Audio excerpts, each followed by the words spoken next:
Bismillahirrahmanirrahim. Elhamdülillahi Rabbil alemin. Ve salatu ve selamu ala Resulillahil emin ve ala alihi ve sahbihi ecmain. Değerli kardeşler ve bazılar, hoş gördük her birimizi. Allah'tan istəyirəm ki, Allah Teala her birimizi xeyirlərə yönətsin. Həmişəki kimi kısa faydalara davam edirik. Allah Teala her birimizi eşitməyə və gözəl şəkildə faydalanmağa müvəffəq etsin.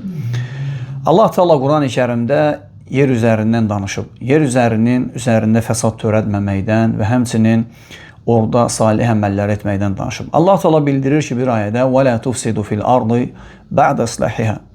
Yer üzəri islah olandan sonra orada fəsad törətməyin. Yəni elm əhli buyurur ki, alimlər buyururlar ki, islah olandan sonra, yəni yerdə tövhid ilə yer üzəri abadlaşıb islah olandan sonra, Allaha tövhid üzərində ibadət olunandan sonra, yəni tövhid Allahı təkləşdirərək bütün ibadətlərdə Allahı təkləşdirərək ona ibadət olunandan sonra yerdə şirk etməklə, Allahdan qeyrisinə ibadət etməklə oraya fəsad törətməyin.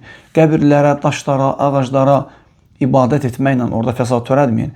Həmçinin Peyğəmbərimiz Muhammed sallallahu əleyhi və səlləmin sünnəsi ilə abadlaşandan sonra, islah olandan sonra dinə yeniliklər gətirib bidətlər etməklə orada fəsad törətməyin. Həmçinin elm əhli buyurur ki, yer üzəri əminamanlıq ilə islah olandan sonra o əminamanlığı qorxu ilə əvəz etməklə yer üzərində fəsad törətməyin.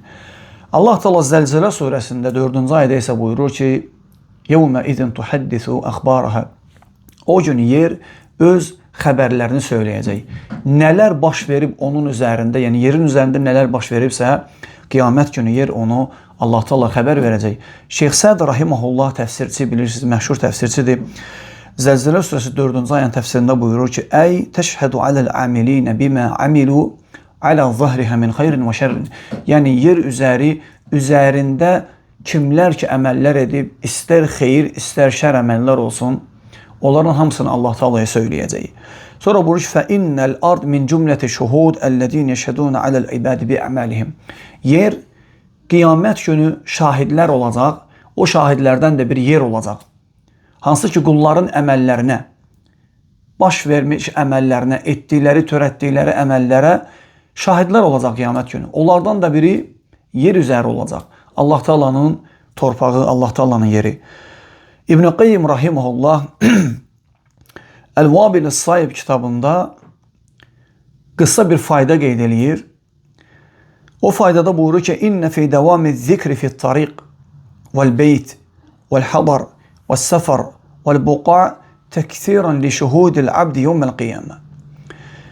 Gözəl qeyd edilir Şeyx rahimehullah, buyurur ki, qulun davamlı zikr etməsi, istər yolda, istər evdə, İstər yaşadığı şəhərdə, kənddə olanda, istər səfərdə olanda, istər hansısa bir, yəni səhrada və ya ərazidə olanda davamlı şəkildə Allah Teala'nı zikr edərsə, qiyamət günü özü üçün şahidləri çoxaldır.